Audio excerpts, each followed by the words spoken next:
یا بنی اسرائیل اذکروا نعمتی التی انعمت علیکم، اے بنی اسرائیل، اسرائیل کو سمجھ لیجئے یہ مرکب لفظ ہے، اسر اسی سے اسیر بنا ہے، اسیر جو کسی کا قیدی ہوتا ہے، ایل عبرانی میں اللہ کے لیے ہے، اور اسرائیل کا ترجمہ ہے عبداللہ، اللہ کا غلام، اللہ کے ساتھ بندھا ہوا اس کی اطاعت کے قلاتے کے اندر۔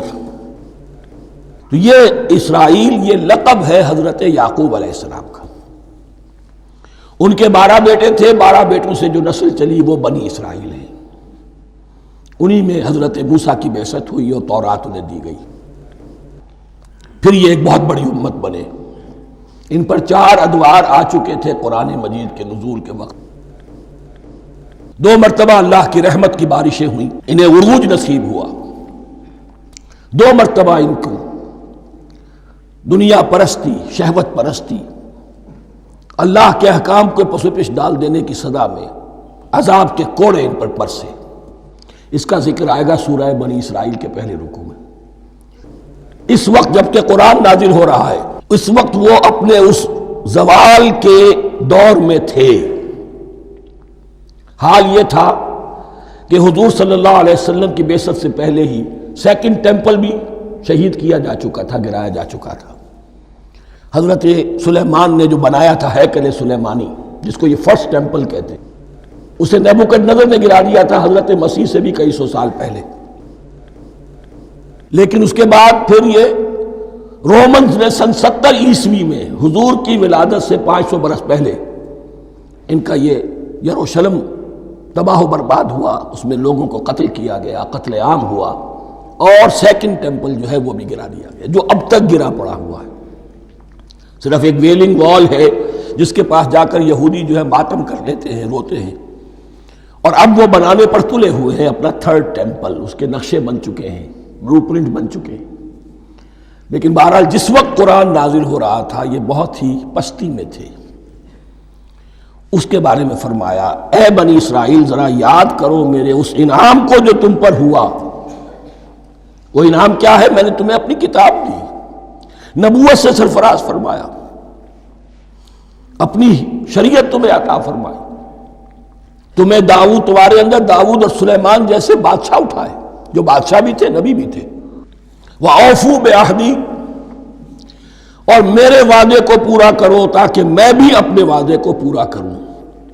یہ وعدہ ہے جو کتاب استثناء جو ہے اولڈ ٹیسٹمنٹ کی، ڈیوٹرانومی، اس کے 18ویں باب کی آیت نمبر 18 اور 19 میں ہے۔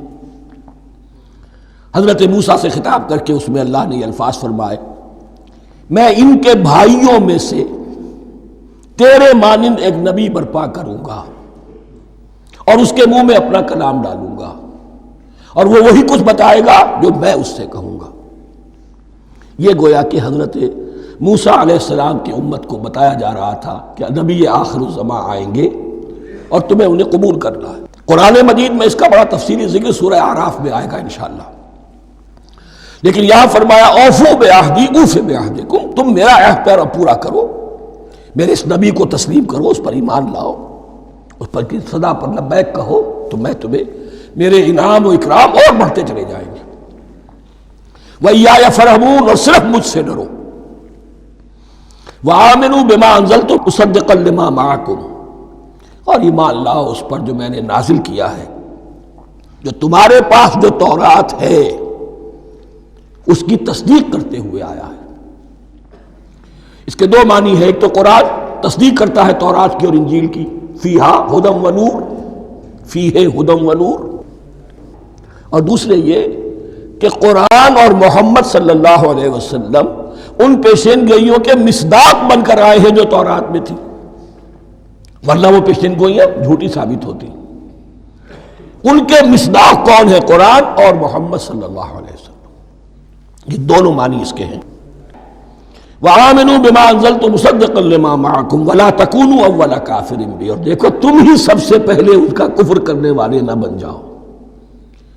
تمہیں تو سب کچھ معلوم تھا، تم تو منتظر تھے، تم تو آخری نبی کے انتظار میں تھے اور ان کے حوالے سے دعائیں کیا کرتے تھے۔ کہ اللہ اس نبی آخر الزمان کے واسطے سے ہماری مدد فرما اور کافروں کے مقابلے میں ہمیں فتح عطا فرما. یہ آئے گا آگے چل کر اسی سورہ بقرہ کے اندر. لیکن اب تم ہی سب سے بڑھ کر کافر ہو گئے، تم ہی سب سے بڑھ کر دشمن ہو گئے. وَلَا تَكُونُوا أَوَّلَ كَافِرٍ بِهِ وَلَا تَشْتَرُوا بِآيَاتِي ثَمَنًا قَلِيلًا، اور دیکھو میری ان آیات کے عوض حقیر سی قیمت قبول نہ کرو. یہ آیات الہیہ ہیں، ان کو رد کر رہے ہو کس لیے؟ ہماری مسندیں، ہماری حیثیت، ہماری چودراہٹیں، کہیں ان پر کوئی آنچ نہ آ جائے. حقیر سی چیزیں، یہ صرف اس دنیا کا سامان ہے، اس کے سوا کچھ نہیں. وَلَا تَشْتَرُوا بِآيَاتِي ثَمَنًا قَلِيلًا وَإِيَّايَ فَاتَّقُونِ، اور صرف مجھ سے تقوی اختیار کرو، میرا تقوی اختیار کرو. وَلَا تَلْبِسُوا الْحَقَّ بِالْبَاطِلِ وَتَكْتُمُوا الْحَقَّ وَأَنْتُمْ تَعْلَمُونَ، اور نہ گڈمڈ کرو حق کے ساتھ باطل کو، اور مت چھپاؤ حق کو درا حالے کہ تم جانتے ہو. یہ بات اچھی طرح نوٹ کر لیجیے. جانتے بوجھتے کر، ایک ہے مغالطے میں کرنا، وہ ضلالت ہے، گمراہی ہے. ایک جان بوجھ کر کرنا، حق کو پہچان کر اسے رد کرنا، یہ پھر اللہ تعالیٰ کے غضب کو دعوت دینا ہے. wrath of اللہ، اس کی غضب کو دعوت دینا ہے کہ حق کو پہچان کر اس کی نفی کی جائے. وَأَنْتُمْ تَعْلَمُونَ. علماء یہود قرآن مجید میں آگے چل کر آئے گا، ایسے پہچانتے تھے محمد کو اور قرآن کو جیسے اپنے بیٹوں کو. یعرفونہ کما یعرفون ابناہم، ایسے پہچانتے جیسے اپنے بیٹوں. وَأَقِیمُوا الصَّلَاةَ وَآتُوا الزَّکَاةَ، دیکھو نماز قائم کرو، زکوٰۃ ادا کرو. وَارْكَعُوا مَعَ الرَّاكِعِينَ، اور جھکنے والوں کے ساتھ جھکو.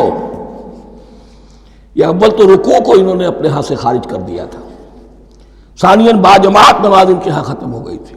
وَارْكَعُوا مَعَ الرَّاكِعِينَ، جماعت باجماعت نماز کی طرف اشارہ ہے. أَتَأْمُرُونَ النَّاسَ بِالْبِرِّ وَتَنْسَوْنَ أَنفُسَكُمْ، کیا تم لوگوں کو نیکی کا حکم دیتے ہو، تقویٰ کی، پارسائی کی تعلیم دیتے ہو؟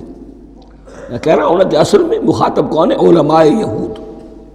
اس آیت سے ثابت ہو گیا عالم ہمارا بھی جب بھی کھڑا ہوگا اونچے سے اونچا آواز کہے گا، اعلیٰ سے اعلیٰ بات کہے گا. اکثر و بیشتر کا حال یہ ہے کہ ان کا اپنا کردار دیکھیے تو کوئی مناسبت ہی نہیں اس سے کہ جو وہ بات کہہ رہا ہے. جو لوگوں کو دعوت دے رہا ہے اس پر خود عمل نہیں. تو یہی در حقیقت علماء یہود کا کردار بن چکا تھا. أَتَأْمُرُونَ النَّاسَ بِالْبِرِّ وَتَنْسَوْنَ أَنفُسَكُمْ، کیا تم لوگوں کو نیکی کا حکم دیتے ہو اور خود اپنے آپ کو بھول جاتے ہو.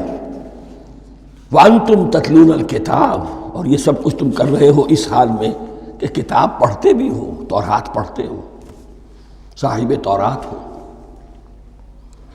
ہمارے بھی بہت سے علماء کا، علماء سو جنہیں ہم کہتے ہیں، حال یہ ہو چکا ہے. خود بدلتے نہیں، قرآن کو بدل دیتے ہیں. ہوئے کس درجہ فقیہان حکم بے توفیق.